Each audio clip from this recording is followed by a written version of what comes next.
Another day is here, and you're ready for it. What to wear? Check. Breakfast, lunch, and dinner? Check.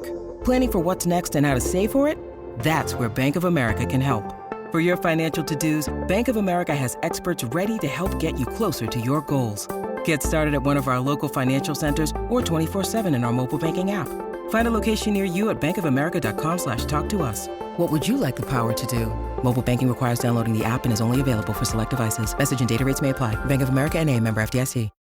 When you need mealtime inspiration, it's worth shopping Kroger, where you'll find over 30,000 mouth-watering choices that excite your inner foodie. And no matter what tasty choice you make, you'll enjoy our everyday low prices, plus extra ways to save, like digital coupons worth over $600 each week. You can also save up to $1 off per gallon at the pump with fuel points. More savings and more inspiring flavors make shopping Kroger worth it every time. Kroger, fresh for everyone. Fuel restrictions apply.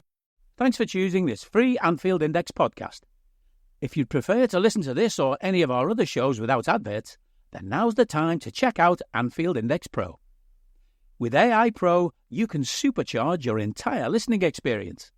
You'll not only get all of our podcasts without the ads, but you'll have them far faster with our Quick Publish feature available exclusively for subscribers. AI Pro also puts you in the heart of our sound studio, with an option to listen to many of our shows live and interact with the podcasters in real time as the shows are recording. Upgrading couldn't be easier. AI Pro is available on all popular podcast platforms. Just head on over to AnfieldIndexPro.com and get started today. Good morning, good evening, good afternoon, hell, whatever time it is you're listening to this. We hope you're well. It is Sunday, the 16th of June. And it's the Daily Red, ladies and gentlemen, bringing you all your Liverpool news from every source we possibly can. I'm Dave Davis, coming to you from, I'm going to be honest, a cold, windy, horrible Edinburgh right now, and probably even feeling worse if England do the business later on. So we'll be talking things England, we'll be talking things Trent. Like we said, we'll be talking things Liverpool galore. So we might as well get straight into it, ladies and gents. Internationals is the natural feel, isn't it? And quite a few of our boys were involved in internationals yesterday. Some for friendlies, some for, well, not so friendly actually. We'll talk about Luis Diaz. And then some where things were on the line. So you might as well start with Dominik Szoboszlai, captain for Hungary in a 3-1 defeat yesterday against Switzerland in their opening Euros game. It was a weird one for Szoboszlai and a weird one for Hungary, I think it's fair to say. Hungary were and Szoboszlai were pretty abject in the first half. I think the one thing we look at with his performance, to me, he looked injured. There's a lot of people focused on his lack of movement, this, and etc. He looked injured. He's had an injury a large part of the season, and he was injured just before these Euros. Said it was no problem, but his movement just didn't look right at all for me all game. So Hungary start with a defeat. The one thing for Szoboszlai, which is important to say, he does get an assist for Hungary's goal, didn't he? That cross into the far post that was headed in. Nice cross, so he has an assist and something to show for it. But yeah, someone asked me yesterday a lot of things about Hungary. Why they were so abject and lifeless in the first half, I have no idea. Why they didn't play the way they did in qualifying and push it hard like they did in the second half. Just left it too late. Simple as that. So, yeah. So far for Liverpool players, there are 0 points on the board. Moving to South America, though, Luis Diaz. A lot was going swimmingly for him for Colombia in their friendly, and it turned into a not so friendly because he got a goal and an assist, which is great, whether Lucho stays or not. At worst, it keeps his value, keeps him, in people's focus. But he was the victim of an absolutely horrendous challenge. If you've not seen it, go and have a look on social media, ladies and gents. So it was a friendly. Remember that, it's a friendly. It led to 2 red cards. It led to the red card of the guy who comes across him and scissors him almost. Doesn't take him, I would say take him out. That's not really true. It's more of a scissors movement. Could have been really bad, but doesn't look like there's any sort of major issue. He gets a goal and assist, but yeah, That boy gets sent off and a Colombia player gets sent off for their reaction at the same time as well. So yeah, mixed, very mixed for our boys, for both of them in a way, in the international duty. And today, I mean, it's possible there could even be 5, couldn't there? Because obviously Trent, Joe Gomez for England, and Virgil will captain Holland. It's whether Gakpo and Gravenberch will start or get off the bench in their games. Holland have got Poland at 2:00. England have got Serbia at 8 p.m. So we'll see how our boys get on today. And international-wise, really important to say that Alexis McAllister, we should ignore the players, is named in, well, no surprise at all, in Argentina's Copa America squad.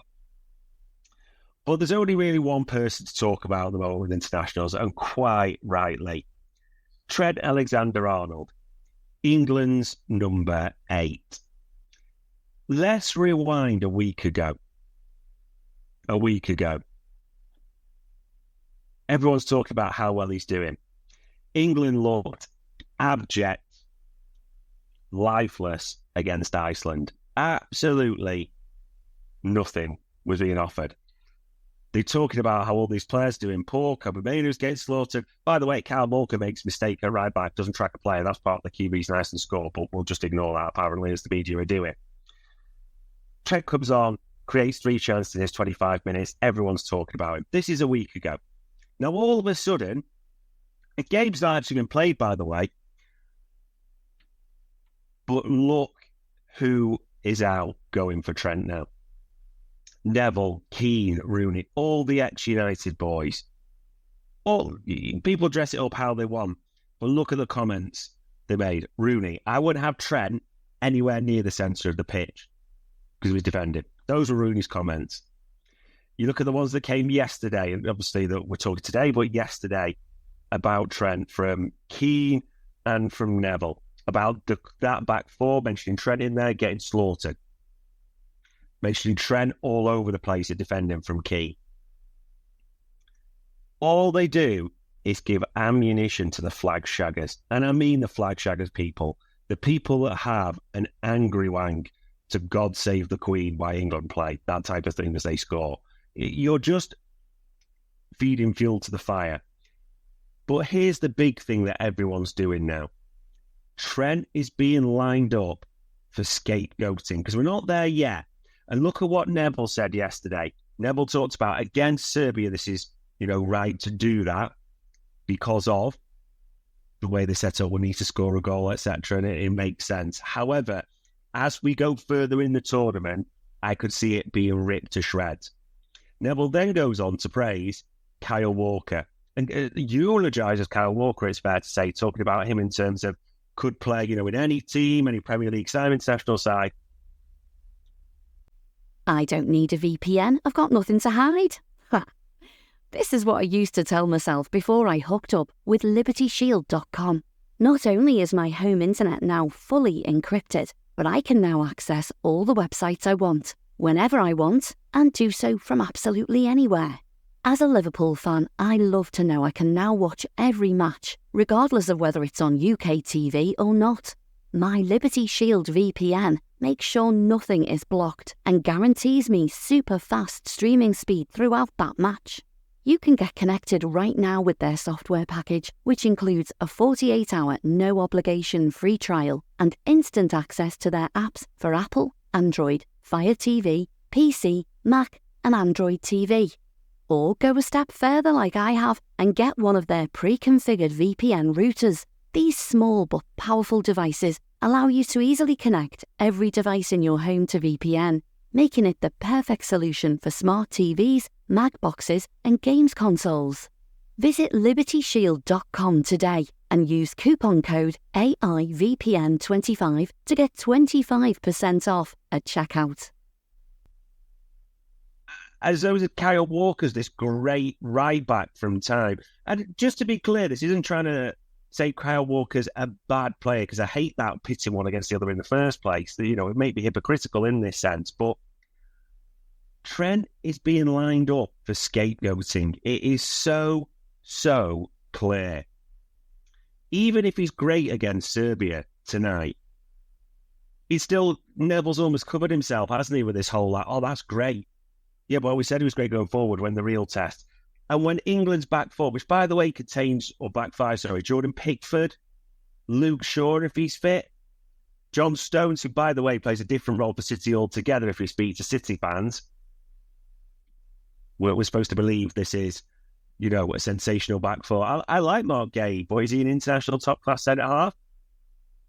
It's just quite clear what is happening. It's being fattened up by the English media. It's being fattened up by the ex-Reds of Moody, Keane, Neville, ready for sacrifice. And when I say the ex-Reds are not ours, no, but they're the English medias, aren't they? They are the media darlings. We know how this goes. So yeah, be ready for that all the way through. But yeah, hopefully Joe Gomez gets some minutes at some point as well. But other milestones today, it's Jurgen Klopp's birthday. Happy 57th to him. He was enjoying himself with Taylor Swift the other night, wasn't he? And it's 20 years to the day that Rafa Benitez was appointed manager of Liverpool. How time flies. Mo was 32 yesterday as well, so belated birthday for him. In terms of where are they now, that old thing we like to do to reminisce about ex-Reds, that John Achterberg was confirmed, wasn't he, as Al Ettifaq, Stevie's new goalkeeping coach. Probably the thing is, we're laughing, probably only like 4 or 5 times as much, so knock himself out. Fair play to him. And he's joined by a former Red youngster, Andy First, who was in Liverpool's books, didn't quite make it, went to Rangers, had a few games but didn't really break through, sort of lower leagues. And now it's Al Ettifaq's assistant goalkeeping coach, who again, probably getting more than you get for any football league or non-league side. So fair play to them. Sticking on a keeper theme though, there are quite a few articles coming out from, and it's important to say this, they've got Austrian references as well, that Pep Linders is looking to sign Jaros and take him as his new goalkeeper. This is an interesting one, this, for me, because there's been the expectation that Kelleher will naturally go after his comments, and there's been a suspicion from some that Jaros will step into that number 2 and he's been talented. But there's question marks over the whole thing because it's that jump from the Austrian league to this, but he's now a Czech international. He's going to he's at the Euros, I should say, Jaros, so he's a real talent. Will he be happy being a number 2 behind Alisson by that nature? Will Liverpool almost think, if we sell Jaros, we'll keep Kelleher? Well, Kelleher's already talked about his intentions quite clearly. Jaros is silent. Jaros is understandably silent because he's not going to talk about anything while he's at the Euros with the Czech side. But it is feasible that Kelleher and Jaros do not want to be number 2s. They've had the taste. Yes, they're different ages completely. I get it. 122, 126. But they've had the taste of first-team football. They might not want to be number 2 at Liverpool. If that is the case, if there's any truth to it, we'll see what Linders or Red Bull Salzburg are quoted. So it's definitely one to keep an eye on, but probably nothing happens until the Czechs leave the Euros anyway. So that's an interesting one. There's quite a few, and I'm going to call them nonsense rumours battling around. So Yusuf Fofana, the Monaco midfielder, a few different reports have got him linked with us. He's not the 6, people. He's not 6 really anyway. He has some aggression and all that, but we don't need him. It's not going to be him. It's just another transfer link for a player that's been linked. With a year left to go, Monaco want to sell him to every club under the sun, realistically. Timber, not Urian, but his younger brother, Quinton, he's been linked again. That just feels like I just think he's got talent, this boy, from what I've seen. I'm not pretending I'm an average Dutch watcher, but from what I've seen and speaking to a few people as we do around the Dutch league, where they did that this morning to see what's like, they do actually say he's got talent, this kid. They do say that, but it's just another lazy slot Feyenoord Liverpool player following in terms of Gertruda and Vifa and Gutierrez. It's a non-starter. It is not going to happen. We are not signing any Feyenoord players. So yeah, make of that what you will. And the Sepp van den Berg, Bild had that, saying that this is no surprise. Talks are strained between Mainz and Liverpool, as in pretty much they're stumbled now, aren't they? And we said this before, Sepp van der Berg is not going to mind. He's shod in a team that fought relegation in the Bundesliga. He clearly has said he wants first-team football, no doubts about that. He doesn't want first-team football in a relegation zone. The big teams in the Bundesliga are looking at this player. We've seen others like Brentford, Southampton mentioned, even Wolfsburg as a possible one as well. It is not going to be mined where Sepp van der Berg ends up. Full stop. Additionally, Mainz's transfer record is €8 million. Yes, 20 million is the starting point and they will come down. There's no doubts about that. But even say it's 15. That's more than double when you get the euros converted back at Tesco. It's just not going to happen. So any mind Sepp van der Berg, just wipe it from your memory. He's looking to move on. We all suspect he will move on, don't get me wrong, but mind Sepp van der Berg, just erase it completely. So those are the real transfer rumours. There was one as well with the Stuttgart centre-half, wasn't there? Linking him to 27 years old, soon to be 28. Again, that's a non-starter. You've seen Yoro. You've seen the mention of Colwell, Pacho, Incape. Or think of the age profiles. Think of what you've been told about the age profiles of these players. We are not doing another Endo. Yeah, Valdemir Anton is not going to be coming to Anfield. The problem is, because people have seen the Euro story, everyone's thinking, we're ramping up, we're moving. No, all David Ornstein said was, we fully expect him to go to Real Madrid, but if there's any chance, we are ready to swoop in. He's a unique opportunity on the market. That's all that is. Simple as that. Interesting articles to call out, and podcasts as well. AI, the Minefield Boys, they released the Thank You, Jurgen. Had a listen to that myself. Well worth a listen, would recommend that. There's the usual information and opinions we've got coming out today as well at the same time, to keep an eye out for that. Trent Alexander-Arnold is paddle court, What they should be worrying is, never mind his position, should be worrying his permission with bloody Cheshire Council, because he didn't get planning permission, naughty, did he? So that's one to read about as well. This is Anfield, had a couple of very interesting pieces, numbers-wise as well. 16 pre-season returners as it stands on Arne Slot's first day. Before you read the article, this is Anfield, have a think. It's a good little test this. Could you name all 16? That's a challenge and a half, isn't it? There you go. And then this is Anfield also had a good piece around 9 centre-back targets Liverpool could be seeking. You always mentioned, but just good in terms of true rumours and who we've been linked with, who profiles well. So I would well recommend those pieces. But we'll have to see. I mean, just as I'm speaking, it says that Cody Gakpo will also start for Holland. So good luck to Cody. Good luck to Virgil. Oh, blessings and everything be with Trent. Then we know what's coming at some point, even if it's not going to be today. If it could be today, if England don't win, he'll be an easy one now. See what happens with Joe Gomez. But on Sunday, the 16th of June, ladies and gents, that was your Daily Red. We hope you enjoyed listening to this Anfield Index show. Please be sure to subscribe to our channel so future podcasts find their way to your device automatically. There's nothing quite like fan engagement, and we'd love to know what you think of anything discussed on this show. The best way to get in touch is over on our free Discord community, where both podcasters and listeners debate the hottest LFC topics 24/7. Sign up free now at anfieldindex.com/Discord. You won't regret it. You can also follow us on Twitter at Anfield Index and find us on Facebook by searching for Anfield Index. Oh, and before you go, we'd love it if you could leave us a 5-star review on your favourite podcast app. It only takes a couple of seconds, and it means the world to the people who create these free shows. Sports Social Podcast Network.